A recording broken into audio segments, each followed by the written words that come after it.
로마서는 사도 바울이 로마에 있는 성도들에게 쓴 편지입니다. 이 편지의 마무리에 해당하는 16장에는 성도들의 이름을 하나하나 부르며 그들의 안부를 전하는 사도 바울의 말이 남겨져 있어요. 어떤 이는 주 안에서 많이 수고한 자다 라고 말하고 있어요. 또 어떤 이는 내 목숨을 위하여 자기들의 목숨을 내놓은 자, 또 어떤 이는 처음 맺은 열매라고 이름을 불러주고 있습니다. 한 명 한 명 자신을 도와 그리스도 안에서 헌신했던 성도들의 이름을 언급하고 있는 이 사도 바울의 진심이 담긴 편지를 보며 하나님의 생명책에 기록될 우리의 이름 역시도 이와 같기를 소망하게 돼요. 안부 인사를 마친 뒤 로마서 16장 19절에 이르기를 너희는 선한 데에 지혜롭고 악한 데에 미련하라고 합니다. 여기에서 선한 일이란 우리가 보기에 좋은 것 또는 많은 사람들이 생각하고 있듯이 착한 행실 이런 것을 의미하는 것이 아니에요. 하나님께서 원하시는 방향을 알고 그 뜻을 행하는 것입니다. 더 정확하게는 예수 그리스도를 믿는 것, 이것이 바로 하나님 앞에 선한 일이에요. 악에 대해 미련해야 한다라고 했을 때 미련하다라는 이 말 안에는 단순하다 혹은 순수하다라는 뜻이 들어 있습니다. 그러므로 선한 데 지혜로우라는 것은 선하신 오직 한 분 예수 그리스도의 뜻에 합당한 삶을 살아가라는 것이에요. 그리고 이를 위해 우리는 지혜의 근본인 말씀을 기준으로 살아가야 합니다. 악한 데 미련하라는 것은 마치 아기가 부모의 뜻에 따라 온전히 부모에게 의지하고 부모가 시키는 대로 행하는 것처럼 그런 어린아이처럼 하나님의 말씀에만 미련할 정도로 그렇게 충성하고 따르라는 것이에요. 우리가 자신의 지식과 의로 판단하지 않고 영적으로 하나님 앞에 이렇게 순수한 어린아이처럼 온전히 행한다면 하나님의 뜻대로 우리의 인생을 살아갈 수 있습니다. 우리가 이런 인생을 살아갈 때 하나님께서는 평강의 하나님이시기 때문에 속히 사탄을 우리 발 아래 상하게 해주신대요. 이것이 우리가 하나님의 택함을 받은 용사로서 마땅히 해야 할 사명과 일치하고 있죠. 그러니까 우리가 선한 데 또 지혜로워야 되고 악한 데는 또 미련해야 되고 사탄이 속히 우리 발 아래 무릎 꿇어야 되고 이것이 각각 우리가 열심히 최선을 다해서 행해야 되는 것이 아니라 종합 선물 세트처럼 하나님이 딱 포장을 해서 네가 이렇게 지키기만 하면 나를 믿고 따라주기만 하면 이게 그냥 한 세트야. 너한테 그냥 줄게. 이게 바로 하나님의 역사와 하나님의 사명을 우리가 몸소 행하는 그런 일인 것입니다. 자, 그런데 만약 이것과 반대로 행하게 되면 어떤 일이 일어나게 될까요? 악한 데 지혜롭고 선한 데 미련하다면 과연 어떤 일이 일어날까요? 오늘 본문의 주인공인 아하스 왕이 바로 악한 데 지혜롭고 선한 데 미련한 사람입니다. 아하스의 악함을 한마디로 평가를 해본다면 이전에 등장했던 그 어떤 악한 왕과도 결이 사뭇 다른 진짜로 심각하게 악한 자다라고 할 수 있어요. 어떻게 하나님 앞에 끝까지 선한 자로 서기 위해서 최선을 다했던 요담에게 이런 아들이 태어날 수 있는지 이해가 되지 않습니다. 아하스의 첫 번째 악행은 바로 우상숭배였어요. 북이스라엘과 남유다를 통틀어 우상숭배를 했던 왕이 결코 적지 않습니다. 오히려 끝까지 하나님만 따랐던 왕이 정말 이 5손가락 안에 들 정도로 적은 수예요. 그럼에도 불구하고 자녀를 불 가운데로 지나가게 하는 끔찍한 인신제사를 드린 왕은 이전까지도 없었어요. 아하스는 듣기에도 끔찍하고 잔혹한 인신제사를 행했던 그런 악한 왕입니다. 레위기 18장 21절 말씀이요. 너는 결단코 자녀를 몰렉에게 주어 불로 통각해 말아서 네 하나님의 이름을 욕되게 하지 말라. 나는 여호와니라. 일반적으로 사람이 하나님을 배신하고 우상을 숭배하는 이유는 딱 한 가지예요. 이 땅에서 잘 먹고 잘 살기 위해서. 그리고 그 바람 속에는 내가 잘 되기를 바라는 그 마음 속에는 내가 잘된 이것이 나의 자녀의 세대에도 이어져서 그 아이들이 잘 살기를 바라는 그 부모의 마음이 자연스럽게 녹아져 있습니다. 그렇다면 도대체 몰렉을 숭배하는 이런 사람들이 자녀를 희생시키면서까지 얻고자 했던 것은 무엇인지 정말 이해가 되지 않았습니다. 여러분은 자녀를 희생시키면서까지 내가 꼭 얻고 싶다, 이런 것들이 있으십니까? 아마 없을 거예요. 모든 사람이 이것을 납득하기 쉽지 않을 겁니다. 그렇다면 도대체 이 사람들은 왜 이런 선택을 한 것일까요? 도대체 어떤 신앙이면 자식을 인신제물로 바칠 수 있는 것일까요? 이 질문은 인간은 무엇을 위해 어디까지 악해질 수 있는가라는 인간의 본성을 건드리는 문제입니다. 좀만 더 깊이 생각해 본다면 몰렉 숭배자들의 인신 제사는 광기 행위에 지나는 것이 아닙니다. 따지고 보면 아주 지극히 현실적이고 계산적인 목적을 가진 그런 행위라는 것을 알 수 있어요. 이들이 기대하는 바는 풍요, 출산과 번영, 국가의 안정, 왕권 보존 같은 모두 자기 번영과 이익에 관련되어 있습니다. 그런데 그들이 섬기는 세상의 신들은 결코 선한 존재들이 아니에요. 오히려 그들이 섬기는 세상의 신들은 변덕스럽고 아주 잔혹한 신들입니다. 그러니까 그 신을 달래지 않으면 그들은 사람들에게 재앙을 내리고 무엇을 또 요구할지 알 수 없는 예측 불가능한 그런 신들이에요. 그래서 그런 신을 만족시키기 위해서 사람들은 자신이 감당할 수 있는 그 한계를 계속 높여가게 됩니다. 이 논리 끝에 결국 가장 아끼는 것을 제물로 바치는 그 지점에 이르게 돼요. 나에게 가장 좋은 것, 내가 가장 소중하게 여기는 것을 신에게 바치면 그 신이 나에게 가장 좋은 것, 내가 바라는 가장 원하는 것으로 그것으로 응답을 해줘야 한다라는 그런 거래 논리인 거죠. 그런데 그럼 또 이런 질문을 할 수 있어요. 왜 하고 많은 귀한 것들 중에 하필 자녀를 바친 걸까? 성경적으로 볼 때 바로 이 지점이 너무나도 악한 지점이라는 거예요. 사실 웬만한 부모들은 자식을 위해 오히려 자신의 생명을 바치는 것을 아까워하지 않을 정도로 본능적으로 자녀를 위해 희생합니다. 그러니까 자식을 바친다는 것은 표면적으로는 내가 신보다 더 소중하게 여기는 것이 없다라는 아주 최고의 희생처럼 여겨지는 것이죠. 몰렉 숭배는 겉으로 볼 때는 잔혹한 신을 달래기 위해 자신이 가장 아끼는 것을 내어놓는 극단적인 헌신을 요구하는 것처럼 보입니다. 그러나 실상 몰렉 숭배를 통해 얻고자 했던 것은 결국 내 자신의 번영에 지나지 않는다는 것이에요.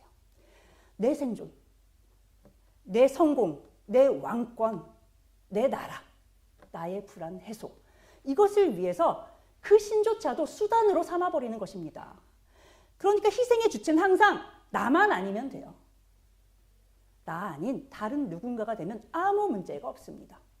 그러므로 이 신앙의 핵심은 가장 소중한 자식마저 내어놓는다가 아니라 가장 소중한 나를 지키기 위해 자식조차 아끼지 않는다가 되는 것입니다. 너무나도 악하죠. 자, 물론 우리는 오늘날 내가 원하는 것을 얻기 위해 자식을 불에 태운다는 이런 끔찍한 일은 상상조차 하지 않습니다. 그러나 우리 역시도 나 자신 한번 생각해 보세요. 나보다 귀한 게 있습니까? 솔직히. 종종 사랑이라는 이름으로 가족들을 구속하는 분들을 보게 돼요. 우리가 어린 자녀가 성장할 때 부모로서 자녀를 위해 해야 할 일은 아이의 성장 과정에 따라 달라져야 합니다. 그리고 자녀를 양육하는 그 목표는 이 아이가 올바르게 잘 자라서 온전한 인격체가 되어서 스스로 자신의 인생을 잘 꾸려가는 그런 사회의 일원으로서 키워내는 것이에요. 그러나 사랑이란 이름으로 자녀의 성장을 오히려 막고 있는 부모들이 결코 적지 않습니다. 주변에서 너무나도 많이 보고 있어요. 비단 부모의 위치에서뿐만 아니라 리더의 자리에 있는 사람들이 저지르기 쉬운 실수이기도 합니다. 내가 이끌어주던 사람이 온전히 성장했어요. 그리고 그 사람이 1인분의 몫을 잘 해내고 있습니다. 그러면 한편에서는 내가 그를 이끌어준 것이 뿌듯하고 든든하기도 해요. 그런데 다른 한편에서는 어때요? 이 사람이 커서 자기가 하는 역할이 점점 커질수록 내가 이 사람에게 끼치는 그 영향력은 점점 쪼그라드는 거죠. 그 마음이 불안하고 불편한 겁니다. 그래서 어떻게 해요? 은근히 이제 좋지 않은 거예요. 그가 성장하는 게. 그래서 은근히 그를 견제하거나 심한 경우에는 대놓고 그를 깎아내리는 그런 모습도 서슴지 않고 있습니다. 우리가 이렇게 철저하게 자기 중심성을 가지고 살아가기 때문에 이런 일을 할 수 있는 것이에요. 그러니까 이런 모든 우리가 하는 그런 행동들은 겉으로 포장을 되게 잘한다 할지라도 결국은 뭐예요? 자기 사랑, 자기 중심성, 여기에서 벗어나지 않는다라는 것입니다. 그런데 이게 과연 자기를 위한 참 사랑이냐는 것이죠.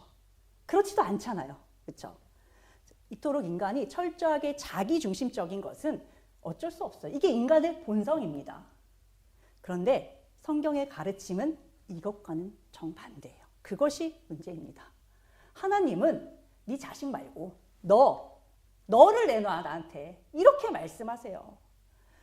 우리 자신을 하나님께 드린다는 것은 결국 우리의 주인이 하나님이라는 것을 인정하는 것입니다. 하나님이 정하신 그 질서에 순응하는 거예요. 하나님이 우리의 주인임을 인정할 때 어떻게 돼요? 우리가 종들을 보면 주인 입에서 무슨 말이 떨어지나 그걸 바로 하기 위해서 주인만 보고 있죠. 주인 입만 보고 있죠. 그것처럼 우리가 하나님이 우리의 주인임을 인정하게 되면요. 내 고집이 어디 있습니까? 내 뜻이 어디 있어요? 하나님이 말씀하시는 것, 그 뜻이 무엇인지 이렇게 항상 안테나를 세우고 하나님 뜻 저거다. 그거라는 거예요. 그리고 하나님이 정하신 이 뜻과 내 뜻이 맞지 않으면 이걸 버립니다. 그리고 이 뜻에 맞추기 위해서 최선을 다하는 거예요. 자, 그런데 이거를 내 노력으로, 내 의지로, 내 열심으로 최선을 다해서 한다고 생각해 보세요. 벌써부터 숨이 막혀오고 괴로우시죠? 그래서 여기에 전제돼야 할 것이 바로 사랑이에요. 우리가 한번 사랑을 했던 내 모습을 상상해 보세요.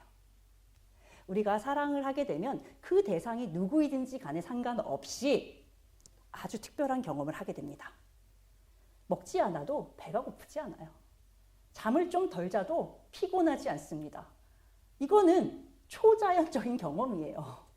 그런 경험을 우리는 합니다. 우리가 처한 상황, 앞뒤, 물불 가리지 않고 그저 그 사람과 함께 할 수 있다면 다 포기합니다. 내가 가진 것을 다 주어도 그가 기뻐하는 모습을 보면 아깝지 않아요. 심지어 내가 사랑하는 저 사람을 위해서 내 생명을 주어도 하나도 아깝지 않다는 그런 각오마저도 우리 안에 막 생긴다는 거예요.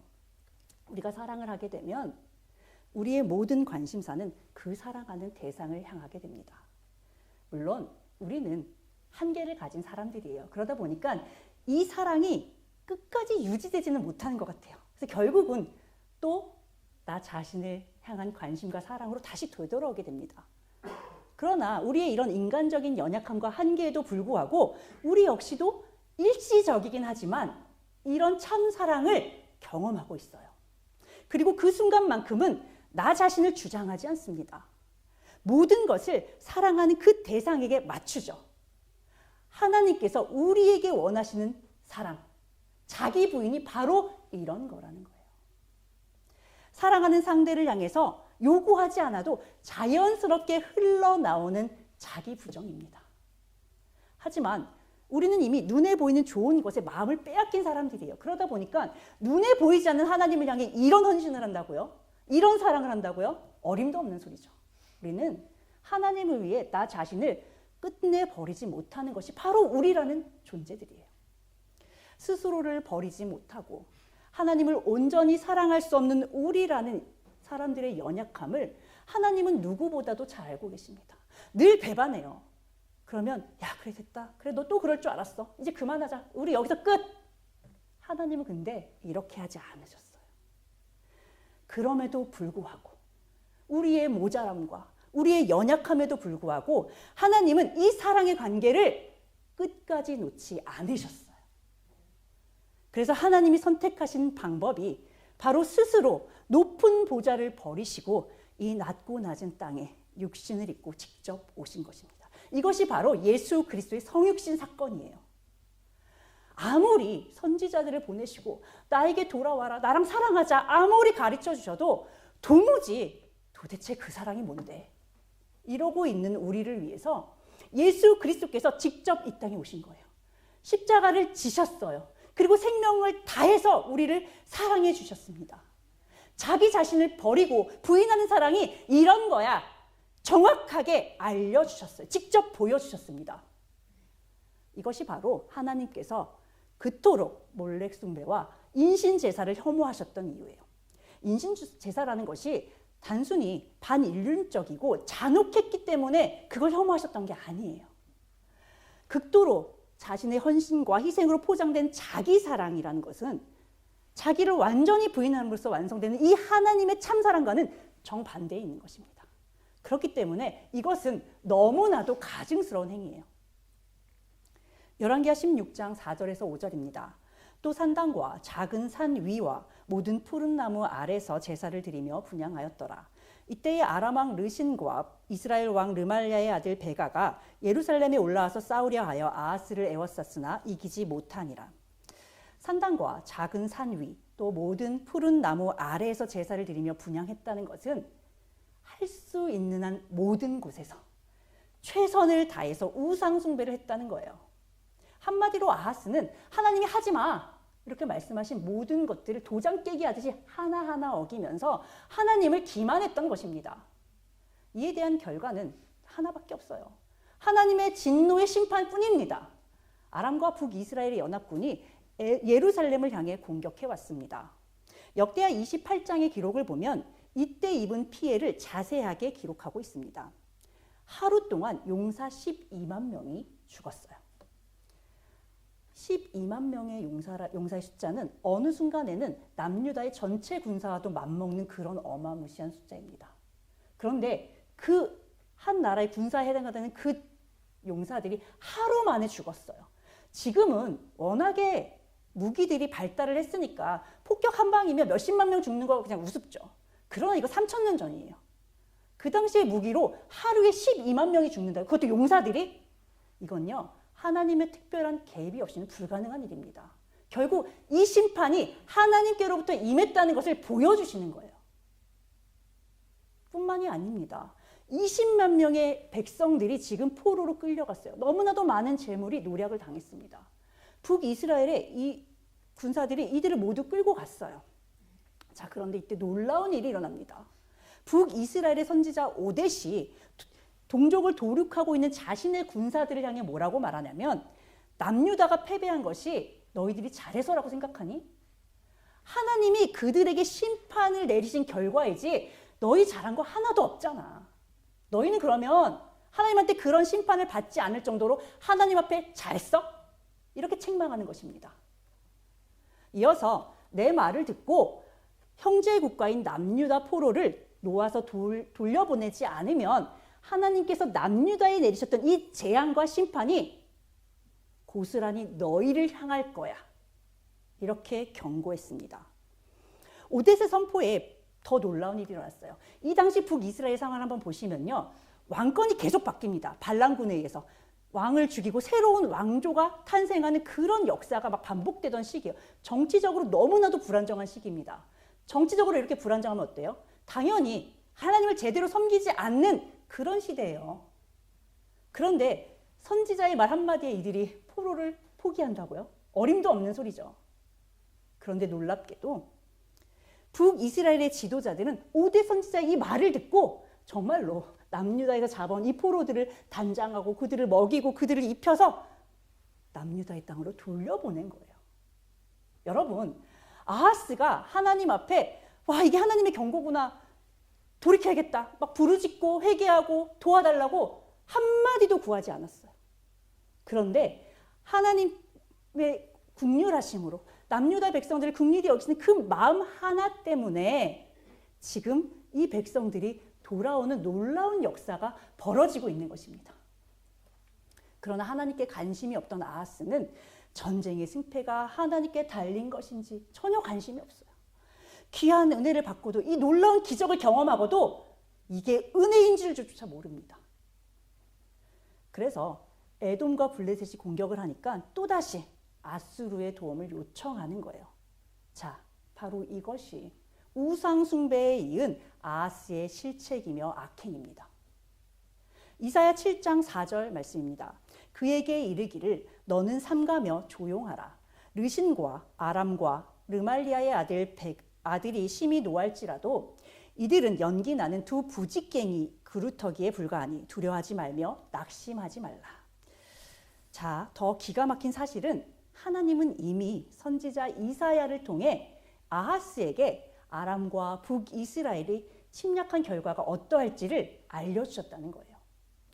하나님은 그들이 유다를 치기 위해서 극노한 사람들처럼 막 달려오지만 그들은 절대 그 일을 이룰 수 없어 라고 말씀해 주셨어요. 그러니까 그들을 두려워하지 말고 너는 삼가 조용하고 나한테 구해, 이렇게 말씀하시는 거예요.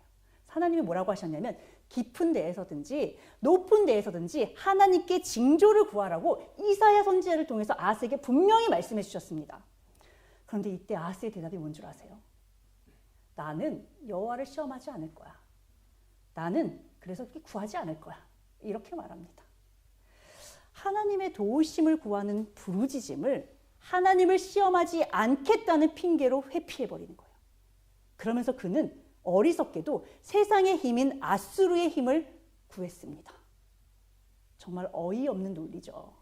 그가 이런 말을 하는 이유는 신명기 6장 16절의 말씀에 이렇게 말하고 있어요. 너희는 너희 하나님 여호와를 시험하지 말라. 그러니까 나는 그 하나님의 명령을 지키는 사람이야. 이거예요. 되게 겸손하고 경건해 보입니다. 그런데 여러분, 이미 하나님이 구하라고 명령하셨잖아요. 이 신명기의 말씀은 모세가 가나안 땅에 들어오기도 전에 너네가 가나안 땅에 들어가면 이런 일들이 일어날 수 있어. 근데 그때 이런 일을 하면 안 돼. 이렇게 알려준 거예요. 그때부터 몇백 년이 흘렀습니다. 그리고 아하스는 여기에 있어요.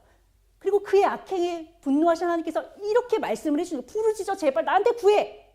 그러면 이걸 들어야 합니까? 이걸 들어야 합니까? 이걸 들은 아하스가 겸손한 게 아니라 여기에서 하나님의 명령을 듣지 않은 불순종이에요. 그는 이미 속사정을 보면요. 그는 이미 강대국인 아수르와 정치적인 동맹을 맺으려고 계획하고 있었어요. 그리고 준비 중이었습니다. 그런데 만약에 그가 하나님의 말씀에 따라서 징조를 구하면 어땠을까요? 하나님은 정확하잖아요. 딱 확고한 표징을 주셨을 거예요. 그럼 어떻게 돼요? 하나님께서 개입하시게 되죠. 그러면 이 아하스가 여기에서 막 물빛 작업으로 이렇게 해놓은 길을 포기해야 되는 거예요. 이게 싫은 겁니다. 나 몰라서 그랬어요, 하나님. 이게 안 통하는 거예요, 이제는. 그러니까 아하스가 하나님께 징조를 구하지 않았던 이유는 확실하게 임할 하나님의 응답을 피하고 싶었기 때문이에요. 너무 기막히고 어이없으시죠? 야, 하나님이 그렇게까지 말씀하셨는데 그걸 안 한다고? 근데 여러분, 이것이 오늘날 우리가 드리는 기도와 다를 바가 없다는 것이 문제입니다. 자꾸 성경을 보실 때요. 아, 어떻게 저렇게까지 악할 수 있지? 난 그래도 그만큼 악하지 않으니까 다행이야. 이러면요. 그 말씀이 여러분의 인생에 하나도 도움이 안 됩니다. 그냥 글자예요, 성경은. 근데 여러분, 성경이 그냥 책이 아니라 그 말씀은 하나님의 말씀입니다. 그 말씀으로 하나님은 우주 만물을 창조하신 거예요. 이걸 믿으셔야 돼요. 그러면 그 말씀으로 창조하신 그 말씀, 그리스도께서 말씀을 입고 이 땅에 오신 그 말씀이 내 삶 속에서 역사하시게 하려면 어떻게 하겠어요? 그 말씀을 온전히 믿고 나도 그대로 행해봐야죠. 그래야 내가 하나님의 역사를 그대로 경험하면서 갈 수 있는 겁니다.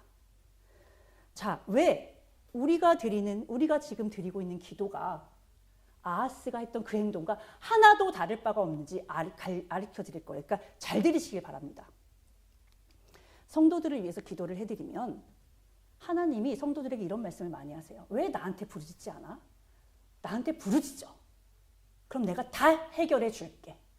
이런 말씀을 진짜로 많이 하세요. 그런데 이 말씀을 전해드리면 성도들 반응이 어떤 줄 아세요? 뭐예요? 나? 왜? 나 기도하고 있는데? 이미 기도하고 있는데 뭘 여기서 더 어떻게 하라는 거야? 물론 이렇게 저한테 하지는 않으세요. 근데 표정에서 다 읽혀. 자, 또 어떤 분은 이런 말씀을 하십니다. 나는 하나님을 믿고 있습니다. 하나님이 채워주실 거 믿어요. 목사님 그거 안 믿으세요? 저 그래서 기도하지 않습니다. 정말로 저한테 목사님은 그런 구원의 확신이 없으세요? 라고 물어보신 분이 실제로 있으세요. 그분의 그 큰 믿음 앞에 제가 오히려 목회자인 내가 너무 믿음이 없나? 이런 생각에 제가 쪼그러들 때도 있어요. 그런데 여러분, 아니죠. 아닌 거 아시죠?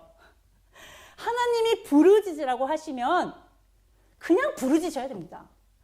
도대체 뭘 어떡하라는 거야? 더 이상 뭘 어떻게 부르짖어? 잘 모르고 이해가 안 될 때는요, 그냥 이 앞에 늘 비어 있거든요. 여기 좀 나오세요. 그래서 하나님 이름이라도 목이 터져라 한번 불러보세요. 떼굴떼굴 구르는 신용이라다면서 하나님 제발 저보고 어떡하라는 거예요? 나와서 한번 해보세요. 그렇게 우리에게 부르짖으라고, 나를 찾으라고, 나에게 구하라고 하시는 하나님께서 왜 역사해 주지 않으시겠어요? 반드시 응답해 주실 겁니다. 우리는 하나님께 기도를 드린다고 하지만 실상 그 기도는 하나님 말씀하지 마세요. 안 볼 거예요. 이런 기도일 때가 너무 많아요. 하나님 나 이거니까 하나님 뭐 이래요. 그러나 여러분이 기도하라는 하나님의 음성에 반응하지 않으시는 것은 나는 하나님을 시험하지 않습니다 라는 겸손함이 아니라 실제로 나는 하나님을 신뢰하지 않겠다라는 아하스의 그 신앙과 하나도 다를 바가 없다는 것이에요. 자, 지금까지 이스라엘의 역사를 보면 이방 민족의 침입은 이스라엘이 하나님 앞에 범죄했을 때 하나님이 그들을 돌이키시기 위해 드시는 채찍이었습니다. 물론 아하스 왕 이전에도 이방 나라의 침입에 다른 강대국의 도움을 구했던 역사 있었죠. 그러나 이들은 하나같이 너희가 하나님의 손이 부족해서 지금 사람의 힘을 의지하느냐라고 하나님께서 보내신 선지자의 그 경고의 말씀을 듣고 돌이켰어요. 그 결과 물리적으로 절대 승산이 없는 그런 전쟁에서 그들은 승리했습니다. 하나님 앞에 바로 섰을 때 승리를 하는 그런 기적을 경험하며 이스라엘 백성은 지금 여기까지 올 수 있었던 거예요. 이런 경험은 이스라엘 백성들로 하여금 전쟁은 하나님께 달린 것이구나 라는 그런 하나님을 인정하는 신앙의 성장으로 이어졌습니다. 하지만 악한 아하스는 앞선 이런 교훈에도 불구하고 위기의 순간에 하나님을 찾지 않고 도리어 세상의 큰 힘을 찾아 자신은 물론 나라의 운명까지도 맡기는 악하고 어리석은 자리에 섰습니다. 그의 악행은 여기에서 그치지 않았어요. 그는 공고할 때 하나님을 찾지 않았습니다. 역사상 가장 악한 왕으로 평가받고 있는 아합조차도 하나님의 심판의 메시지가 그에게 임했을 때 그가 어떻게 했어요? 고개를 숙이고 겸비한 척했습니다. 그런데 아하스는 그러지 않았어요. 아람을 점령한 아수르 왕을 만나러 다메섹에 방문을 합니다. 그리고 그곳에서 이방신의 단을 보고 그 구조와 제도의 식양을 그려서 제사장에게 보냈어요. 아수르나 아람과 같이 강대국이 연약한 남유다보다도 세고 강한 이유가 자신들이 섬기는 하나님보다 그들이 섬기는 그 신이 더 강하기 때문이라고 여긴 것이죠. 그러니까 그들과 같은 힘을 갖기 위해서 이제는 그들의 신을 더 제대로, 우상 숭배를 아주 제대로 해보겠다는 그 결단입니다. 눈에 보이는 힘의 논리를 따라가는 것, 이것이 바로 전형적인 세상의 논리죠. 그런데 실제로 세상은 보이지 않는 하나님의 주권 아래 하나님께서 정해놓으신 그 섭리에 따라 운행되고 있습니다. 때로는 악인이 승리하는 것 같습니다. 그들이 번영하는 것 같아요. 그들의 만사가 형통한 것처럼 보입니다. 그러나 이것은 하나님께서 그들의 악함을 그대로 두심으로써 하나님의 백성을 거룩한 하나님의 자녀로 성장시키고 계시는 그 과정 중에 일어나는 아주 부분적인 일일 뿐이에요. 이스라엘 백성이 하나님 앞에 바로 섰을 때 그들을 치기 위해서 준비하셨던 이방인이라는 그 채찍은 하나님께서 바로 꺾어버리십니다. 이와 마찬가지로 하나님의 자녀가 하나님 앞에 바로 서 있다면 세상은 감히 하나님의 백성의 그 어떤 힘도 발휘할 수 없는 것입니다. 애초에 아람이나 북이스라엘이 아수르에 의해 멸망당할 것은 아하스가 뭘 했기 때문에 정치적 동맹을 맺었기 이게 아니라 하나님께서 정해놓으신 수순이었어요. 이사야서 8장에는 이사야가 이 일을 앞서서 예언하는 장면이 나옵니다.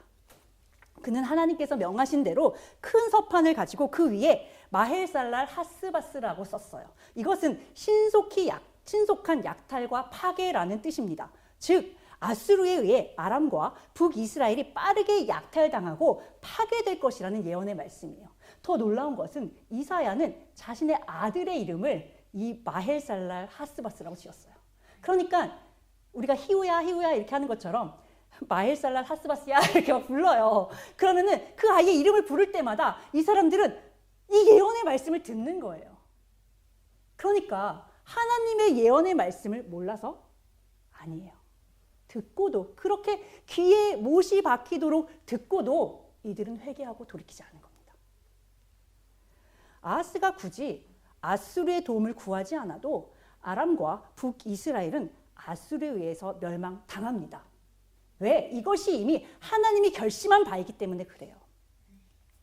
그런데 만약에 이사야 선지자가 이렇게 예언을 했을 때 아하스가 그 예언의 말을 신뢰하고 하나님 앞으로 뜻을 돌렸다면 아마 이들의 역사는 달라졌을 거예요. 하나님은 하나님의 방법으로 남유다를 보호하셨을 것입니다. 주변의 나라들이 하나님 앞에 범죄함으로 그들이 패망해 갈 때 이들은 오히려 하나님의 뜻을 세우는 민족으로 하나님께 또 주변 국가들로부터 인정받는 그런 나라가 되었을 거예요. 하지만 이사야의 이런 예언에도 불구하고 하나님의 뜻을 깨닫지 못했던 아하스는 엉뚱하게 계속해서 아수르의 도움을 요청합니다. 아하스는 아수르가 자신을 도와주기를 바라며 최대한 비굴하게 굴복했어요. 그리고 하나님의 성전 창고에 제물을 바치고 그들의 종교 제도를 모두 바꿀 정도로 충성을 다했습니다. 하지만 아수르 왕은 아하스에게 그 어떤 도움이나 위로가 되지 못했어요. 아수르 왕은 자기가 그냥 침략할 거니까 거기에 침략한 것뿐이에요. 도와주려고 한 게 아니라. 이런 아수르의 권력도 결국 마헬살랄 하스바스, 즉 속히 노략당할 대상이기 때문입니다. 그들 역시 하나님이 잠시 사용하시는 진노의 막대기에 불과할 뿐이에요. 성도는 절대로 세상의 권력을 두려워하거나 그 앞에 비굴해질 필요가 없습니다. 세상의 압제자가 누리는 힘과 권세는 일시적으로 세상을 지배하는 것처럼 보여요. 하지만 그 끝은 정해져 있습니다. 그 끝은 하나님의 진노의 심판과 영원한 멸망일 뿐입니다. 반대로 성도들은 세상을 살면서 성도라고 고난 안 만나는 거 아니에요? 아시죠? 고난을 만납니다. 그러나 그 안에서 고난을 견딜 힘을 주세요. 그리고 그 고난을 통해서 하나님의 뜻이 어디에 있는지를 발견하게 하십니다. 그 고난을 통해서 하나님을 더 확실하게 믿는 믿음으로 성장시켜 주세요. 그러면 그 잠깐의 고난을 거친 후에 성도들이 가야 할 길은 하나님의 보호하심과 은혜 가운데 영원한 생명으로 가는 것입니다. 이것이 하나님께서 하나님을 사랑하고 믿는 성도들을 위해서 정해놓으신 그 수순이에요. 우리는 이렇게 따라가기만 하면 되는 거예요. 여러분은 여러분의 이름 앞에 하나님께서 어떤 수식어를 붙여주시기를 원하십니까? 노아는 하나님께 은혜를 입은 사람이라 일컬음을 받았습니다. 모세는 지면에서 가장 온유한 자라는 평가를 받았어요. 욥은 온전하고 정직하여 하나님을 경외하며 악에서 떠난 자라는 이런 극찬을 받기도 했습니다. 다윗은 왕으로 부름받기 이전에 이미 하나님께 내 마음에 합한 자야 라고 인정을 받았어요. 이 시간 여러분께서는 하나님 앞에 내가 어떤 이름으로 불려지길 원하는지 한번 생각하고 그 이름을 정하시면 좋겠어요. 그리고 하나님께서 불러주시길 원하시는 그 이름을 놓고 하나님한테 간구해 보세요. 하나님, 지금은 제가 비록 믿음이 없고 연약하지만 하나님, 저는 이런 모습으로 하나님 앞에 서기로 합니다. 그러니까 하나님, 저를 이런 모습으로 이끌어 주세요. 성장시켜 주세요. 이게 여러분 비전하죠. 세상 사람들이. 이게 비전입니다. 하나님 앞에 하나님께서 원하시는 모습을 놓고 내가 그것을 향해 달려가는 거예요. 여러분이 소망하고 간구할 때 하나님은 여러분을 그 이름에 합당한 모습으로 성장시켜 주실 것입니다. 사도 바울의 겉면처럼 끝까지 하나님 앞에 선한 데는 지혜롭고 악한 데는 미련한 자로 서시기를 바랍니다. 그래서 하나님께서 맡기시는 어떤 일을 하시든지 그것이 하나님의 마음에 합하여 하나님의 마음을 시원케 하시는 여러분들이 되시기를 축원합니다. 기도하고 마치겠습니다. 사랑과 은혜가 충만하신 하나님 아버지, 하나님의 사랑의 부르심을 감당할 수 없는 저희들을 끝까지 포기하지 않으시고 영광과 존귀를 버리고 이 낮고 낮은 곳까지 오신 주님의 사랑에 감사드립니다. 그 큰 사랑을 받았음에도 불구하고 여전히 자신을 내려놓지 못하는 저희들의 연약함을 긍휼히 여겨주시옵소서. 예수 그리스도께서 친히 보여주셨던 자기 부인의 사랑을 이제 저희들 조금이라도 흉내내며 주님을 우리의 참 주인으로 삼고 살아가기를 원합니다. 인생을 살아가며 만나게 되는 모든 문제와 어려움 앞에 하나님의 뜻이 어디에 있는지 살피게 하시고 하나님의 뜻에 나의 생각과 의지와 행동을 맞추게 하여 주시옵소서. 선한데 지혜롭고 악한데 미련한 자로 늘 주님 앞에 충성함으로 택하신 자녀들을 위해 이미 정해놓으신 축복의 길을 걸어가게 하여 주시기를 간구드리며 우리를 위해 기꺼이 이 땅에 오시고 생명을 내어주신 예수 그리스도의 이름으로 기도드립니다. 아멘.